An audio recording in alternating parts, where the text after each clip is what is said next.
How to become wealthy and rich, या एक इंसान अमीर या दौलतमंद कैसे हो सकता है, ये जानना चाहूँगी। लेकिन सबसे पहले बताएं कि चलिए स्ट्रेटजीज तो जानेंगे, टैक्टिक्स भी जानेंगे, लेकिन एक आम इंसान में वो सिफात क्या होनी चाहिए, वो क्वालिटीज़ क्या होनी चाहिए उस सर्टेन लेवल तक पहुंचने के लिए। जी, ये जो आपका second part of the question है ये बहुत ही रेलेवेंट है। ज़्यादातर लोगों का मानना ये इससे भी पहले मैं एक बात कहना चाहूँगा कि असल में ये हमारा पूरे मुल्क का ये मसला है। किसी भी इंसान को आप उठा लें पैसा और फाइनेंसेस उसका एक बहुत बड़ा मसला है।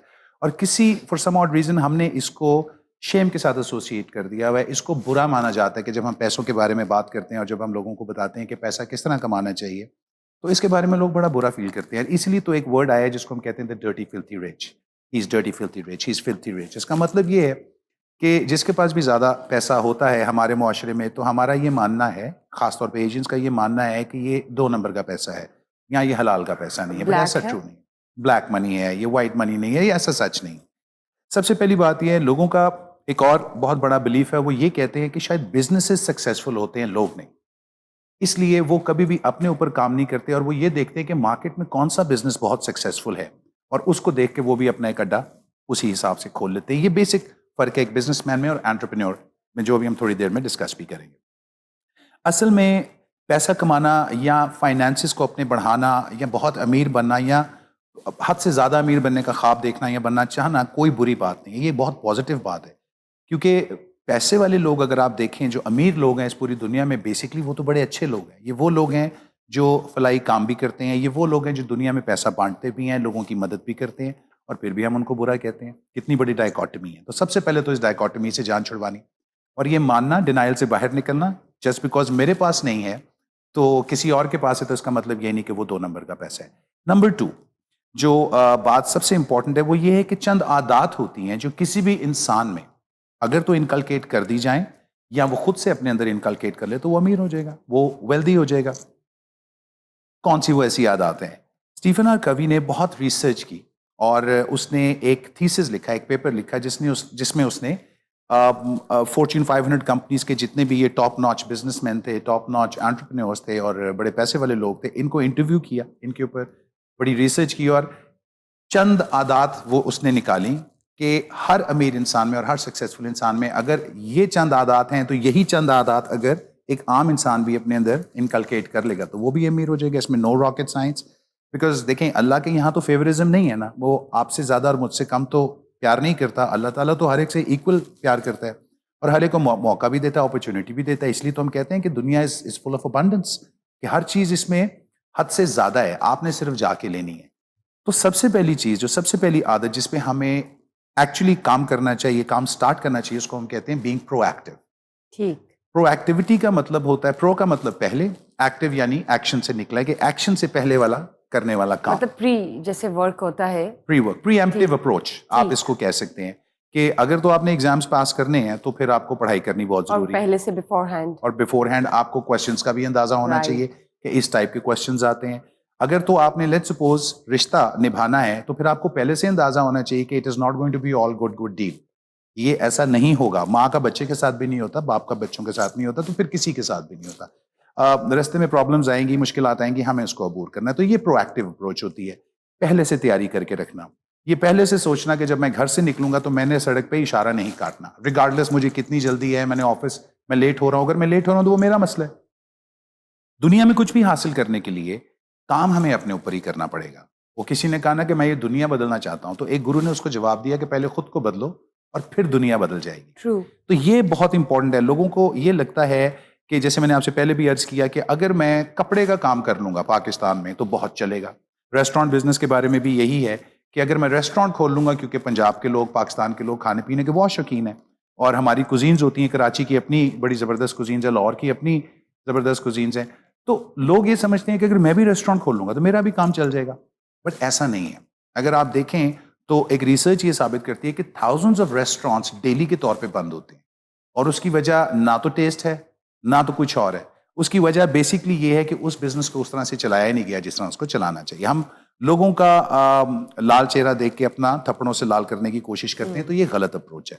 तो प्रोएक्टिविटी का मतलब ये है कि जिंदगी में किसी भी काम की पहले से तैयारी करना, उसकी पूरी छानबीन करना, उसके बारे में जांच हासिल करना, उसके प्रोज एंड कॉन्स देखना।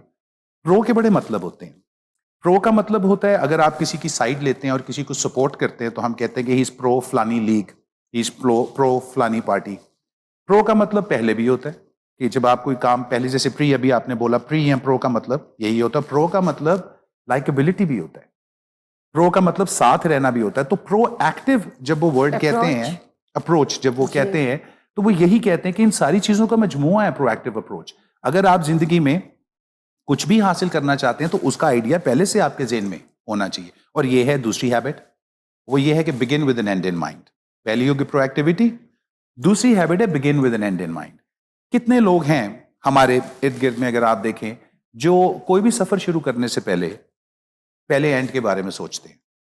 अच्छा, हमारे मुआशरे में कुछ ऐसा अलमिया है कि कुछ चंद लोग, चंद हजरात अगर इसके बारे में सोचते भी हैं तो उनको डिस्करेज किया जाता है कि इतना मत सोचो, इतना मत सोचो, तुम सोच में जाओगे तो काम खराब हो जाएगा, इतना नहीं सोचना चाहिए, देखी जाएगी। यानी कि गो विद द फ्लो नहीं होना चाहिए। Absolutely not. Go with the flow का मतलब यह है कि देखी जाएगी, वो just like a dead fish. Just like a dead fish, कि देखी जाएगी। आपको नहीं पता कि अगले, जब आप प्रोएक्टिवली किसी चीज पे काम करते हैं तो आपको रिजल्ट का पहले अंदाजा होता है। देखें, विनिंग के बारे में आपको सामने रखने चाहिए, मतलब मद्देनजर, वो आपको बिल्कुल सामने। देखें, जब जिंदगी में कोई बिजनेस भी स्टार्ट करते हैं तो वो लोग पहले उसके बारे में एक पूरी फिजिबिलिटी बनाते हैं, फिर उसके बाद कॉस्ट बेनिफिट एनालिसिस होता है, फिर उसके बाद के प्रॉफिट कब तक इनके पास आएगा, इनके खर्चे कब पूरे होंगे, प्रॉफिट इनके पास कब आएगा, तो वो एक पूरा एनालिसिस होता है। और उस एनालिसिस के हिसाब से जब आप चलते हैं, इनको कहते हैं गोल्स। आपके, you have something to look forward to. अगर आप गो विद द फ्लो में जा रहे होते हैं तो आपको तो आगे बिल्कुल अंधेरा नजर है, इट्स अ डेड टनल। तो डेड टनल के अंदर आपको नहीं पता कि ये टनल बंद है, ये आगे से खुला, तो इट्स अ 50-50 चांस। अगेन बात वही आ जाती है कि हम रिस्क ले लेते हैं। अब ये कैलकुलेटेड रिस्क नहीं है। बिजनेस के अंदर कैलकुलेटेड रिस्क लेने का मतलब ही यही है कि आप पहले से अंदाजा कैश फ्लो फोरकास्टिंग करें कि मुझे कैश कब तक आएगा, कब तक मैं प्रॉफिटेबिलिटी में चला जाऊंगा, मेरे पास कितना कैश होना चाहिए कि मैं इतने महीने, इतने साल सस्टेन कर सकूं, क्योंकि जाहिर बात है पहले दिन से तो नहीं चलता। तो ये जितनी भी सारी चीजें हैं, ये स्टीफन आर कवी ने ये देखी कि जितने भी अमीर लोग हैं वो ये सारे काम करते हैं। तो उन्होंने क्या किया, उन्होंने 8 आदत, बेसिकली तो 7 हैं, बट 8वीं अब उनकी एक और किताब आ गई जिसका नाम है द 8th हैबिट। और वो ये कहते हैं कि ये 8 चीजें अगर किसी के अंदर भी आप इनकलकेट कर देना तो ऐसा हो ही नहीं सकता कि वो फेल हो जाए अपनी जिंदगी। राइट। तो दूसरी क्या हुई, begin with an end in mind.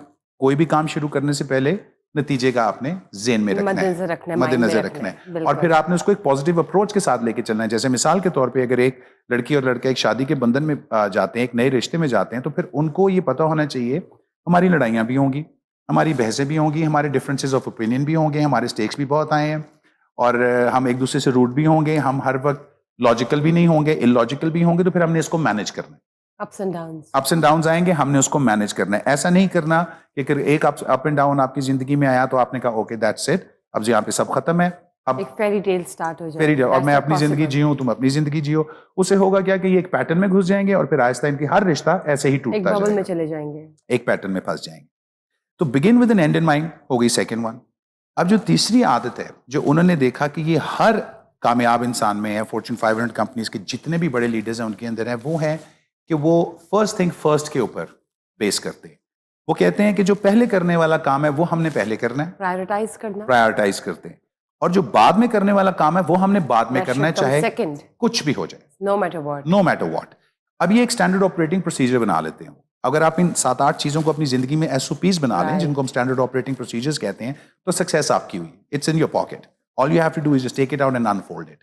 तो वो ये बात करते हैं कि जब आप पहली चीज को पहले रखते हैं, आप जिंदगी में प्रायोरिटाइज करते हैं, तो यहां पे आपको पता चल जाता है कि आपकी जिंदगी में अर्जेंट एंड इंपॉर्टेंट गोल्स कौन से हैं, urgent but not important goals कौन से हैं, not urgent but important goals कौन से हैं, not urgent and not important कौन से हैं। तो जब आप इन 4 क्वाड्रेंट्स का अपनी जिंदगी में फैसला कर लेते हैं, तो जो नॉट अर्जेंट और नॉट इंपॉर्टेंट है उनको आप बाहर निकाल देते हैं। उनको जब आप बाहर निकालते हैं तो एग्जैक्टली, तो आपके सामने जो एक बोझ होता है आपकी जिंदगी का कि मैंने ये भी करना है, ये भी करना है, ये भी करना है, वो कम हो जाता है। तो जब आप चीजों को प्रायोरिटाइज करते हैं तो आप ये देखते हैं, और ज्यादातर मैं लोगों को ये भी कहता हूं कि पैसे के पीछे मत भागें, पर्पस के पीछे भागें। अगर आप पर्पस के पीछे भागेंगे, पैसा उसका बाय प्रोडक्ट आपको फॉलो करेगा। अगर आप पैसे के पीछे भागेंगे तो you will be actually reversing the role. पैसे को आपकी तरफ आना चाहिए बट आप उसकी तरफ जा रहे हैं। तो हम कहते हैं कि do not chase success, attract success by becoming an attractive person. And how do you become an attractive person? Charisma, credibility and trust. 3 चीजें। अगर charisma, credibility और trust आप अपने अंदर किसी तरीके से डेवलप कर लेते हैं, और कुछ चीज़ें तो खुदादात भी कुछ लोगों में होती हैं, तो फिर आप ही आप हैं, you know, there is no second other person. तो जब हम बात करते हैं फर्स्ट थिंग फर्स्ट की, तो प्रायोरिटी बहुत ज़रूरी है। कई लोग ऐसे करते हैं जैसे नमाज से पहले हमें वजू करना ही पड़ेगा। ऐसा नहीं हो सकता आप कहें कि मैं नमाज पहले पढ़ लूँ फिर वजू बाद में कर लूँ। तो ये प्रायोरिटीज़ हैं। अपनी ज़िंदगी में पहले करने वाले काम कौन से हैं, और जो आज करने वाले काम हैं उनको एग्जीक्यूशन की तरफ लेके जाना।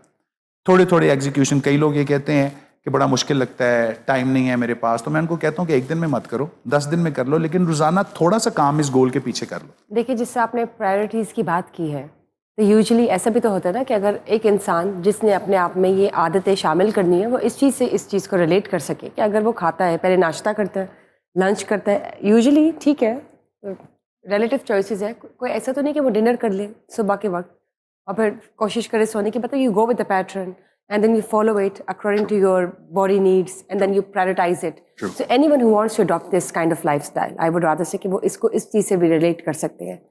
बिल्कुल आपने सही कहा। देखिए 96% of the people in this world in चीज़ों को फॉलो नहीं करते। Right. इसलिए आप देखते हैं कि पॉवर्टी बहुत ज़्यादा है, गुर्बत बहुत ज़्यादा है। अगर आप जो लोग अमीर हैं, कभी आप उनसे पूछें, अभी थोड़ी देर पहले मेरी एक फ्रेंड से ऑफिस में बैठे एक डिस्कशन हो रही थी, और मैं उनको कह रहा था कि आप मुझे एक बात बताएं, क्या पैसा कमाने के लिए आपको कोई स्किल चाहिए, या पैसा कमाने के लिए आपको क्या चाहिए?